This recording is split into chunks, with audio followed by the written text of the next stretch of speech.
খুব ইচ্ছে ছিল, অনেক আগের থেকে আমার এই ইচ্ছেটা ছিল যে অনেক একটা গ্রামে আমি ঘুরতে যাব। ঠিক আছে, আমাদের এদিকেও গ্রাম আছে জানি, মানে আমরা একটু আউটসাইড মানে অন্য সাইডে ঘুরতে যাব, একটু থাকবো, সেখানকার পরিবেশ দেখবো, থেকে দেখবো, মানে এরকম একটা খুব ইচ্ছা ছিল। তো যাই হোক, সেই ইচ্ছাটাও কিন্তু আজ পূরণ হয়ে গেল শুধুমাত্র দাদা ভাইয়া দিদি ভাইয়ের জন্য। তো আমরা তো এসেছিলাম ঘুরতে দীঘাতে, দীঘা থেকে কলকাতা, তারপর কিন্তু আমরা এসেছি মুর্শিদাবাদে। ঠিক আছে, তো আমরা কিন্তু রাতের বেলায় মুর্শিদাবাদে চলে এসেছি, কলকাতা ঘুরে মুর্শিদাবাদ এসেছি। তো সেখানকার কোনো ভিডিও আর করতে পারিনি, আসলে শরীর একদমই ভালো লাগছিল না। তারপর অনেক রাতে যেহেতু এসেছি, সেজন্য কিন্তু একদমই শরীর ভালো লাগছিল না। তারপরে আরেকটা সবথেকে বড় জিনিস জানো, এই দেখো সকালে উঠে তো সবার প্রথমে চা খেয়ে নিলাম, তারপরে দেখো বেগুন গাছ থেকে আবার বেগুন নিয়ে ভিডিও করছি।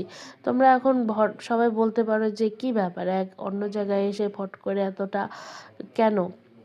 আসলে কি বলতো, কিছু কিছু মানুষ এমন হয় যে যার সাথে রক্ত সম্পর্ক না থাকলেও কিন্তু ফট করে সে আপন হয়ে যায়।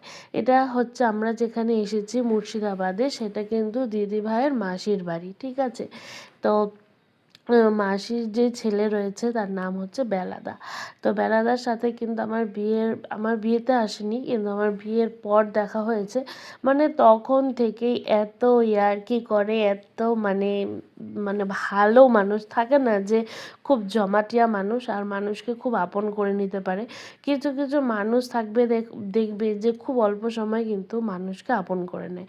তো সেরকমই, সেজন্যই মানে সেখানে গিয়ে হয়তো সময় লাগেনি মিশতে, বা সেখানে গিয়ে তাদের সত্যি ব্যবহার এত ভালো, হাজারবার ভালো বললেও হয়তো সেটা কম হবে। তারপর দেখো সকাল সকাল চা খেয়ে আমরা সকালের ভাত খেয়েছি। উফ, এত টেস্টি বৌদির হাতের রান্না, গরম গরম গাছের বেগুন ভাজা, তার সাথে করেছিল পালং শাকের ঝোল। বাড়িতে তো পালং শাকের ঝোল আমার একদমই পছন্দ না, কিন্তু এখানে পালং শাকের ঝোলটা আমার এত স্বাদ লেগেছে। তারপর হচ্ছে মুসুরির ডাল সেদ্ধ, পেঁয়াজ লঙ্কা দিয়ে মাখা, উফ মানে দুর্দান্ত খাবার। মানে মাছ মাংস মনে হয় এত স্বাদ না যেটা খেয়ে এসেছি, মানে ভীষণ টেস্টি। তারপরে তো এই যে দেখতেই পারছো, বেলাদা এদিকে গাছের নিচে বসে ফোনে কথা বলছে, আর এদিকে আমাদের সাথে ইয়ার্কিও করছে। আর এখন কিন্তু আমরা এসেছি বেলাদার এই যে মানে ক্ষেত বলতে পারো, এখানে পেঁয়াজ ক্ষেত, রসুন ক্ষেত, কলা বাগান, যেটা সবার প্রথমেই দেখলে কলা বাগান।